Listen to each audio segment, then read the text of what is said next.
resent your brother. I'm being completely serious. Oldest brother, middle brother. Both of them lived in that room. That's the room where everything was swinging and going great. I'm going to fucking fill that room with thigh masters and bullshit. Fuck that room, because that room is the room in this house where everything was running like clockwork. And now I'm going to fill it with shit to shove it up his ass. Wow. Right?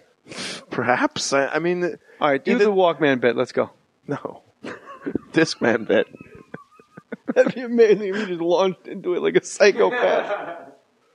It's always tempting, right? It is a great bit. Bass boost. I love it, Gary. You don't have to do the bit, but will you just tell the listeners what features it had? This is the high wire act now. It had... What if you were in a movie where this was the swing your character does? You're the clown crying on the inside, but all of a sudden people come in, you got to do the show. Aren't we amazing at the ability to do that? Haven't you had the worst days of your life? You had a huge fight with I never get that down. You never had a huge fight with an ex or something, and with Jackie's mom, yeah. Right. Even you could be backstage having a fight. Ladies and gentlemen, please welcome Jay Mohr. You go out there, there's a smile, and you entertain these people for an hour, and by the end, you're a better person. You've known me a long time. Yeah. I didn't go out there with a smile. I went out there with a fucking chainsaw, like, all right, you want to fucking argue with me before I go on stage? Let's do it. Oh. You know what I mean? Yeah. It's like a middle linebacker that feels like, wow, this team didn't draft me. Yes. So I always went on stage like, fuck this. How's everybody doing tonight? Yeah? Look, down on the television. What was the other feature of the Discman? There was bass boost. There was anti-shock. It never worked. Anti-shock. Did it have that strap where you can jog while holding it in your hand? Sort of? You palm it? Yeah, sort of. If you were strong enough to carry a manhole cover. Huh? I fucking killed you. What'd you say? If you were strong enough to carry a manhole cover. They were enormous. Yeah. Yeah. What? The engineer has taken off his Dre Beats headphones. He's in the house playing with the baby. This is triple overtime, man. This is the Knicks losing to the Nuggets right now on the road. This is good. Because Brian Callen was like in 55 minutes. I got to pick up my kids, JJ. He's got kids? Sure. Right. Sundays, he's got kids. Listen, I'm kidding. No, I know. Bass boost. I always remember in wrestling practice running with a Discman, and it always would of course. Anti-shock. And by the way, when you put it into anti-shock mode, the batteries would drain so quickly that maybe you'd do a 6-minute mile.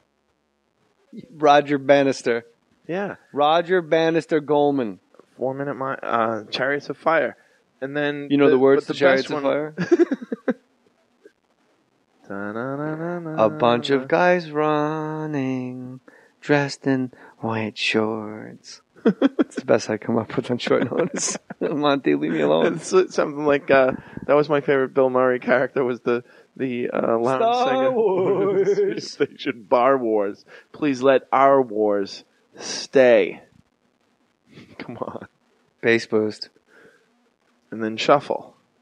But don't shuffle. Wow. Yeah. Wait, shuffle? Yeah. That's where shuffle on iPods came from. The origin was... But an iPad has like 1,500 songs in it. That's the joke that I do. Yeah, I know. I would say. Jesus Christ, we're the worst comedy team of all time. Let's go back to your childhood, you depressed prick. Did you grieve for these Matchbox car men? Well, who was the greatest guy you ever had to bury? There was one funny car. It was like a funny car, and the guy's name was the Mongoose. Yeah, I think he might have been a real funny car guy, and this was like the Mongoose. And yeah, he was the only guy with a real name. It was something McEwen. Yeah, something like that. And he was Mongoose McEwen. Yeah, Mongoose McEwen. Was always the subject of the. And then the other great thing was that I would use the other cars as kind of a funeral procession. Yes, to the funeral for the Mongoose, who, much like Willie the Wimp, was buried in his car. wasn't that car funeral, weren't you always just reenacting? Stop. I love you, brother. Let's go back in and play with the baby. Hey, look, go see Gary Gulman. He's super funny. He's one of the guys that you create Last Comic Standing for. Oh. He's the guy, the Gary Gulmans and the Bert Kreischers, the guys where you go, these guys are way too funny not to be on television as themselves. And thanks for coming. I thought we were going to, I wrote down all these funny topics, but this has been a great fucking eye-opening podcast. And I think I have a second career of being Roy Firestone. Wow. Yeah.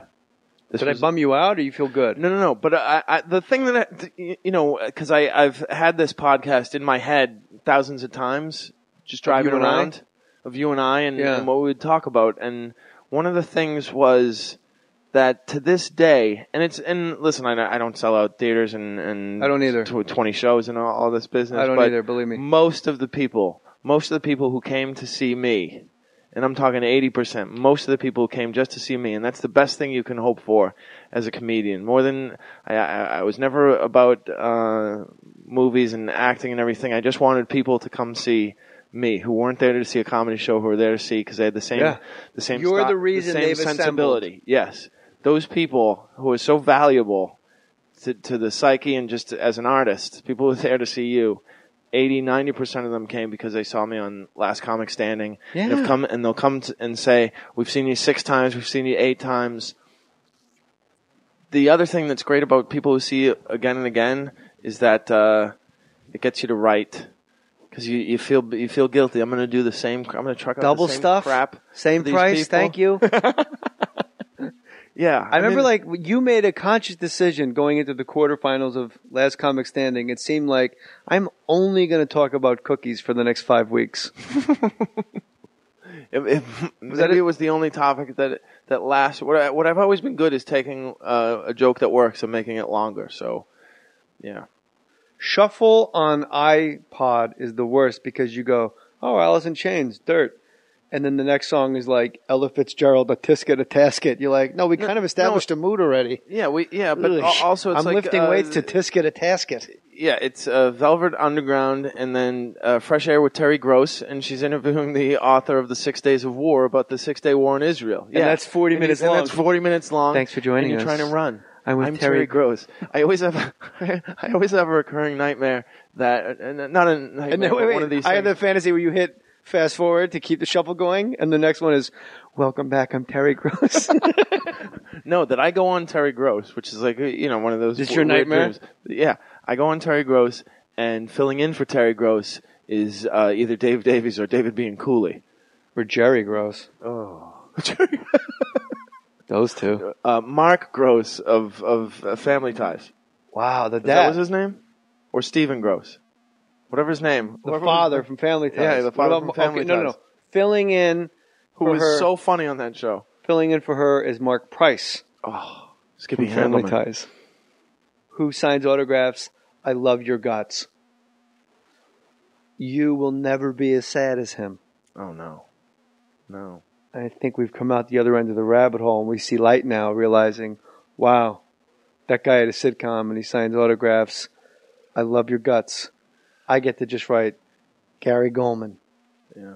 Me, personally. Yeah. I get to write Gary Gulman. Yeah. Right. What's shuffle like on a It's a huge mystery. You don't know what the fuck is coming up next when you hit shuffle on a Discman. Every time a song ends, it's a cliffhanger. Which one of these songs is going to pop up next? Which one of these songs? Which one of these 10 songs will entertain me next? If it's Rocket Man again, I'll shit myself. I will shit and it's Rocket Man. Oh my God, what are the chances? 10%. 1 in 10. To quote the Foo Fighters, 1 in 10. Don't wanna be your monkey wrench. That song is about your Discman bit. You have more light around you than you have any idea. This has been Mohr Stories.